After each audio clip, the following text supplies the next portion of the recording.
In today's session, we will understand what is the procedure laid down by the GST Council for claiming refund of GST by unregistered persons. In the recent 40th GST Council meet, which was held on 17th December 2022, GST Council decided to lay down the procedure to be followed for claiming refund of GST by unregistered persons where there is a cancellation of a flat or house or cancellation of a long-term insurance policy. Earlier there was no proper procedure or provision to claim refund by unregistered persons.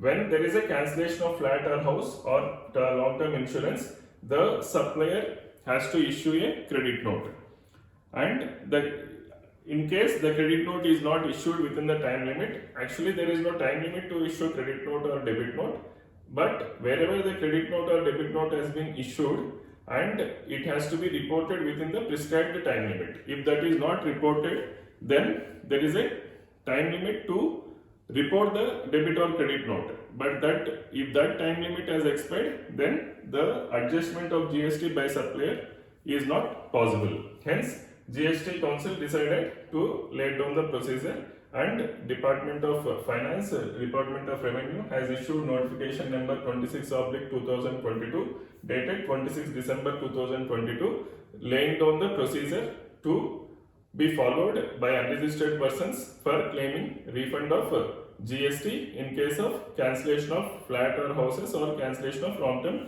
insurance. Let us see what is the procedure laid down. It is very simple.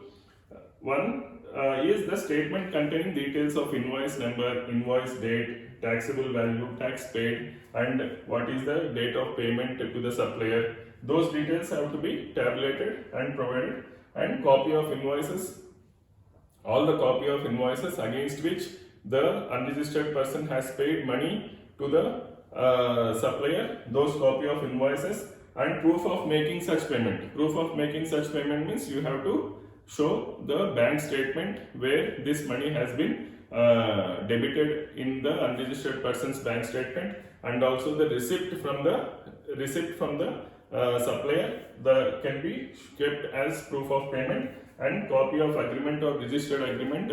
See, sometimes the flats are booked and payments are made without registration. It is done on the basis of agreement. If that agreement is available, that particular agreement, or if it is registered, so registered agreement. Next, letter issued by the supplier for cancellation of service. There is a proof that supplier has communicated to the buyer that this flat has been cancelled. That particular communication or cancellation deed, if in case cancellation deed is done, that particular cancellation deed. Then details of payment received. So whatever payments the unregistered buyer has paid to the promoter or service provider, that particular money would have been paid back by the supplier to the unregistered person without GST, because the GST he could not adjust as he could not raise the debit note or credit note within the time limit.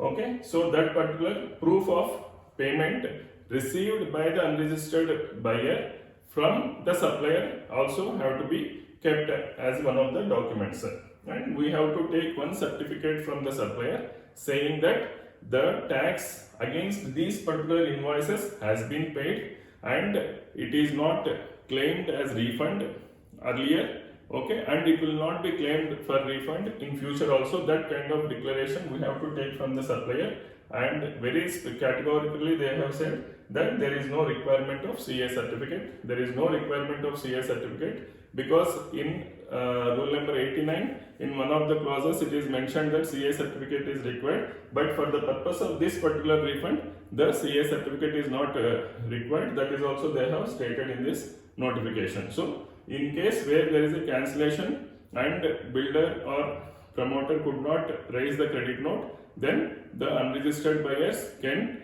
take the money back except GST from the builder after cancellation or cancellation deed. Then they can go to the department with all these documents and they can apply for refund. Okay, thank you.